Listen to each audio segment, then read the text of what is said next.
guys, welcome to the video vlog, or whatever you want to call this. I'm loading my recording software program now, just so you guys can see what it is I do half the time. So I'm loading the song here. While this is taking a while to load, I might as well talk about the project anyway. So the single Outshine will be released in 2019. That's what I'm currently working on now. It'll be featuring the lovely Kristen Robbins on vocals, and myself, which my vocals sound like cat ass, but that's okay. I do it anyway because I can. So, why is this taking so long? I have a squeaky stool. So, yeah, it's fun. It's a nice, heavy driving sound, and I just wanted to do heavy music. I don't know why. Just I grew up with it. That's what I want to do.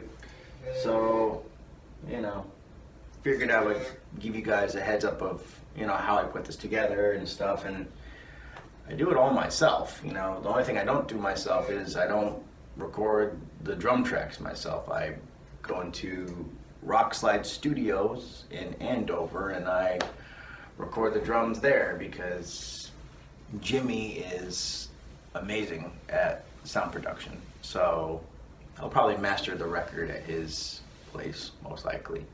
So I don't have a release date for this, but that's okay.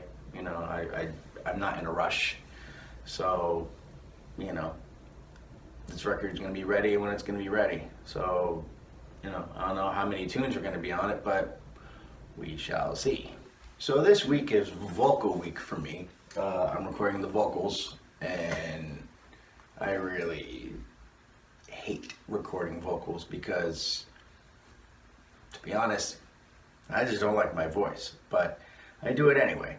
And, it's just difficult, having to do 4 to 10 takes just to find a really good, really good sound and, getting your voice warmed up and all that stuff, because it's not like I have 50,000 singers that can just come in and, blast out all kinds of, vocal stuff. So it's, I kind of have to just make it work.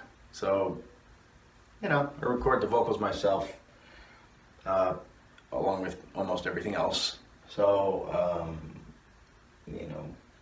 if I had to perform all this music live, yeah, that's a different story. I hire musicians and, I go, play this, and they play it, So, and it'll be recorded anyway, so they can just go back and tinkle on their instruments and learn the stuff. So that's fun. So the whole point of Reconstruction actually came out of two interesting perspectives. What got me doing this was, the story of Genesis. In 1986, they went into the studio for Invisible Touch, right? And they didn't have any music, like, at all, like nothing written. And apparently, from what they say, they went into the studio and they just pressed record and jammed together for like 3 weeks or something. And they would take all the recorded material home, and they would just say, they would listen back and go, maybe this will go with that, and this will go with that, and they kind of just, made songs out of that, and so I thought that was pretty cool, and I was like, wow, I want to do a record like that. And then the other side of it was,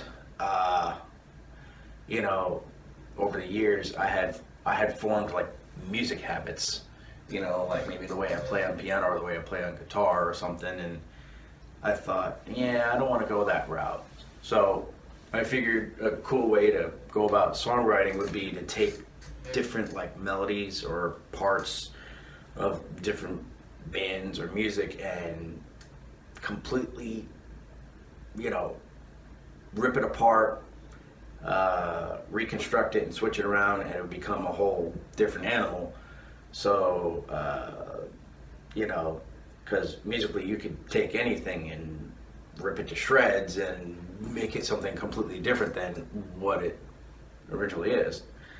So that's what I do, and that's why this record will be musically significantly different from what I usually do.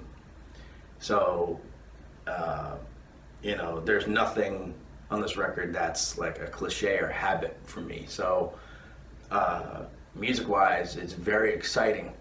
So that's what I kind of like about this record.